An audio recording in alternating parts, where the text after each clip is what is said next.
You're just like, I'm Midwest. All right. Zoe, can you scoot over a little bit so we Ready? can see her?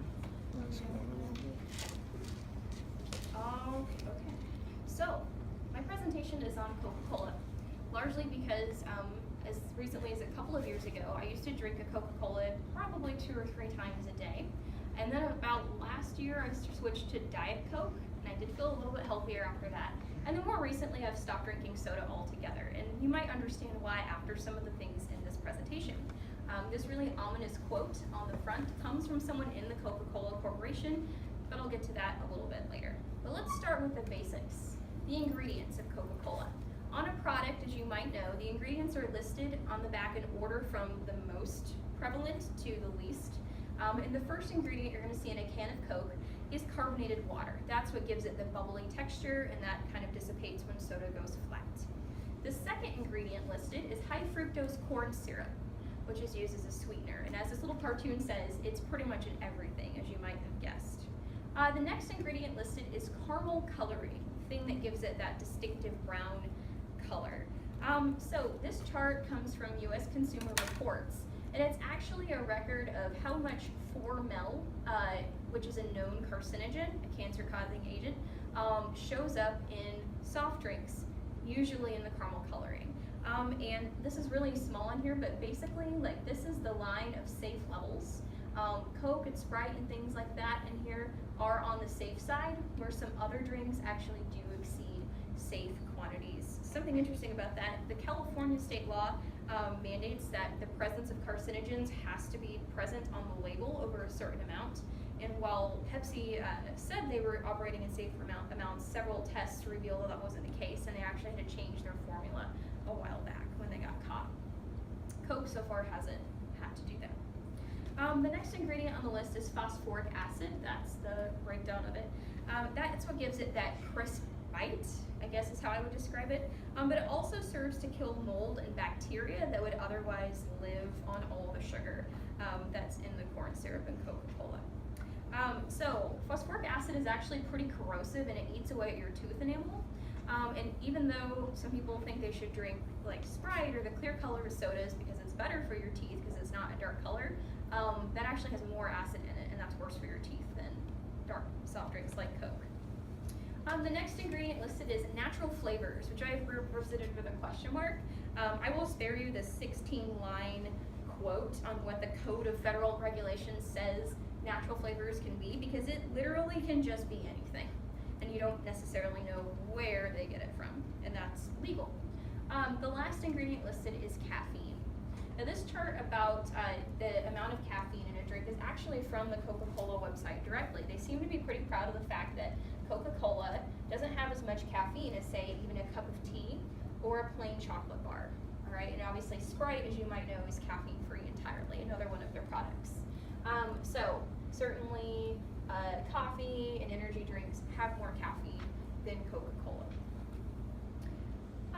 Let's talk about the nutrition then of Coca-Cola. Obviously, like, soft drinks don't really fit into the food pyramid anywhere. We kind of think of them as junk food, but they kind of are just junk, mostly because of how much sugar is in them. So this website, sugarstacks.com, visually represents how much sugar are in different items. You can see each of these stacks, all of these together represent the amount of sugar that's in one can or one bottle or one larger bottle of Coca-Cola, which is a lot, way more than a person needs in a day. I don't remember that number, but we are going to learn about that in the Fed Up documentary that we watch really soon. The website also adds, the Coke website, that there are 45 milligrams of sodium, 39 grams of carbohydrates, and 140 calories in a standard can of Coke. Coca-Cola has been around for what feels like forever. It began, the recipe was created in 1885. A Confederate general named John Pemberton was wounded in the Civil War, and he developed the formula as a nerve tonic to help ease him off morphine.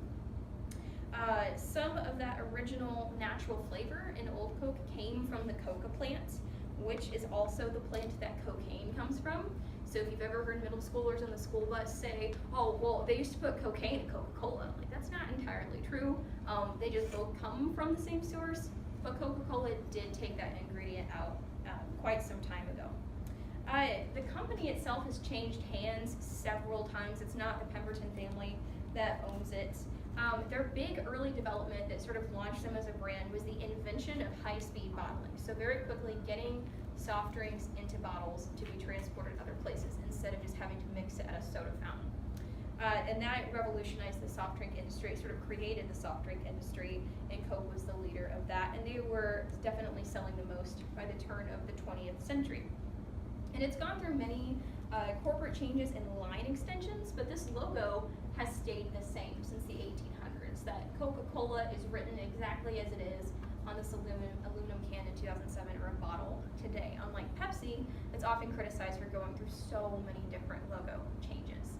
That's a point of pride for Coke because they make it like so prominent. So like I said, they've also added several drinks to the Coca-Cola line. This may look like a lot here, but it's only a fraction of the more than 500 different products that Coca-Cola owns and sells around the globe. In fact, today, 1.7 billion Coca-Cola products will be purchased around the globe. That's a lot. The brand itself is worth more than Starbucks, Pepsi, Budweiser, and Red Bull combined at a $74 billion net worth. So how do they do it? How do they become so prevalent and prominent and popular in our culture? Well, they use marketing to their advantage in a lot of ways. Here are some examples of this. So, fun facts. According to Business Insider, that red and white logo is recognized by 94% of the world's population, and the phrase Coca-Cola is the second best understood expression in the world behind okay. So, some ways that they've developed their marketing brand. First of all, they've spent more in the last few years in marketing than Microsoft and Apple combined. So let's look at like the 1940s.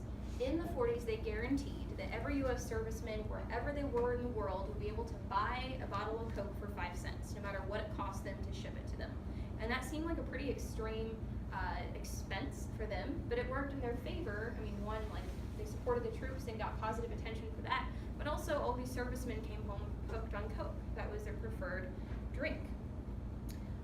They also sort of developed the image that we have of Santa Claus through early advertisement campaigns about the same time, and of course the infamous polar bears that are in like all of the Christmas commercials. And their biggest strategy, though, is to tap into one very specific emotion: happiness. Which is why you will see Coca-Cola products anywhere you see children and families making memories. There will always be Coca-Cola at movie theaters, at ballparks, in schools, things in places that kids are making connections and memories with their families because they want you to remember it with a Coke in your hand as you grow up. Another reason for their success is how well they've kept Pepsi, their biggest rival, at bay. The title of this presentation, which is also it's also the chapter title of where all of this marketing information comes from. I want to see a lot of body bags. That comes from a book called Salt, Sugar, Fat, and it was something said by Jeffrey Dunn, the former North American and South American sales director for the Coca-Cola Company. He said, the quote in context is this, he said of his employees and Pepsi, it's like we're at war, and the way you keep score on war is how many body bags get carried off the field. The key is to have more of their body bags than our body bags. I want you all to go out and ramp up our scorecard. I want to see a lot of body bags. Thanks. But what's interesting is that this guy had this moment of realization when he saw people selling Coca-Cola to like the poorest people in the slums of Brazil, and he realized that maybe he had gone too far. So he resigned from Coca-Cola and is now the leading marketing director for the North American main exporter of carrots. So, Coke is very much aware of how sugary their drinks are and the causal link between sugar, soft drinks, and childhood obesity. And they pride themselves publicly on not marketing to children, but they do market to teenagers starting when they turn 12. And if you think about it, kids don't really choose and purchase their own drinks, but teenagers do, because teenagers have pocket money. And teenagers are also in the stage of life where you develop your brand identity. It's like, oh, I'm a Mountain Dew drinker, I'm a Monster Energy drinker, I'm a Red Bull drinker, I'm a Coke drinker, and they want you to develop that then.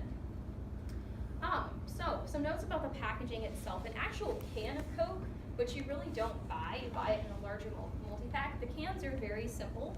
The colors and logo have been used for years and years, and this idea of stability and familiarity sort of reinforces what they want you to feel about Coke, and this is reinforced specifically by the word classic. The word classic here is also to distinguish everything from New Coke, which they came out with in like the 80s, and it was terrible and everybody hated it, so they went back to the original formula, and they've been using classic ever since then to demarcate that. And like I said though, you can't ever just buy a can of Coke by itself. You buy it in something like this. I bet if you have a 12 pack of soda in your refrigerator right now, it's in this shape. And I think you guys might be too young to remember that 12 packs didn't always used to be shaped like this, where you pop open like this part and then they all kind of roll out. They used to be in a really weird shape, but Coca-Cola was the organization that figured out, oh, let's shape it like this as the fridge pack, then you can fit more soda in your fridge, so you can buy more soda. So this particular package represents a common marketing strategy for Coca-Cola, the Olympics. So by having pictures of the Olympics, they're sort of reinforcing the global, international sense of their brand and making connections to patriotism and victory and all those good feelings that they want you to associate with Coca-Cola. So all of these great athletes that we know are probably on super strict diets are seen here, each holding a can of Coca-Cola. Another thing, their bottles recently have been using this Share a Coke With campaign, and it works pretty well because even if you're not thirsty, if you see something with your name on it, you might be more likely to purchase it. So that's a recent strategy they've been using. So, in conclusion, despite Coke's aggressive marketing strategies towards children and impoverished individuals, you really do have to stand in awe of a company that's not only been the most valuable brand on earth for decades, but has transformed American holidays, restaurant menus, and the kitchen decor of grandmas around the country.